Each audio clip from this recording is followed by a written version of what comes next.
High, আমি রাহুল। কিছুদিন আগেই ক্যালকাটা ইউনিভার্সিটিতে ফাইনাল ইয়ারের এক্সাম দিলাম। আজ রেজাল্ট। না, এখনো সাহস করে বলতে পারছি না যে পাস করবো কি, কারণ অভিজ্ঞতা আমাকে সেটা বলতে দিচ্ছে না। যাকে গল্পটা তাহলে শুরু থেকেই বলি। ক্লাস 10 অবধি বেশ ভালো স্টুডেন্ট ছিলাম আমি। মাধ্যমিকেতেও ভালো রেজাল্ট করেছিলাম, 86%। সবাই আমার বাবা মাকে বলল, ওফ কি ভালো ছেলে তোমার, ডাক্তার অথবা ইঞ্জিনিয়ার তো হবেই, ওকে সায়েন্সের গোয়ালে ঢুকিয়ে দেয়। ওই গোয়ালের গরুগুলো নাকি খুব দামি হয়। যদিও আরো দুটো গোয়াল ছিল, কিন্তু কেন জানি না সবাই ভাবে যে এই গোয়ালের গরুদের দাম বেশি, হয়তো এদের দুটো করে আধার কার্ড দেবে। যাকে শেষমেশ সবচেয়ে সো কল্ড প্রেস্টিজিয়াস গোয়ালে এন্ট্রি নিলাম।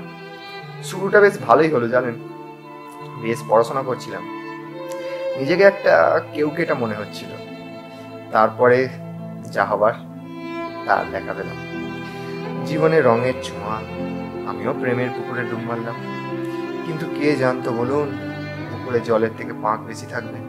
মাছ তো পেলামই না, বরং এক গাদা পাঁক মেঘে উঠে এলাম। প্রভাবটা এইচএস এর রেজাল্টে পড়লো, 72%। স্কুলের টিচাররা বলল, কি রে রাহুল, এই হাল কেন?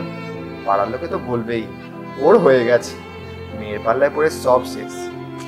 যাই হোক, অনেক আশা নিয়ে কলেজে উঠলাম। এবারও অনেকে বলল ইঞ্জিনিয়ারিং পড়তে চলে যা, জেনারেল লাইনে কিচ্ছু নেই। আমি শুনিনি।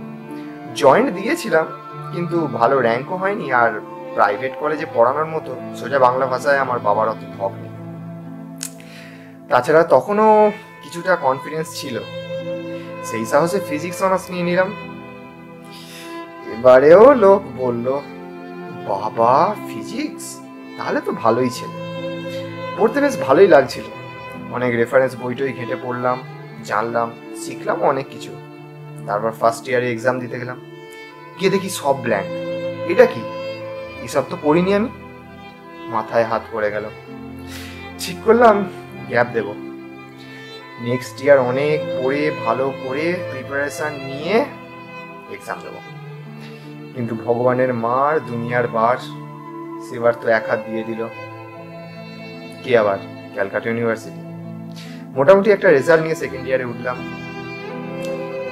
আসলে অনেক স্বপ্ন ছিল জানেন, জ্যাম দেবো, আইআইটিতে অ্যাডমিশন নেবো, পিএইচডি করবো।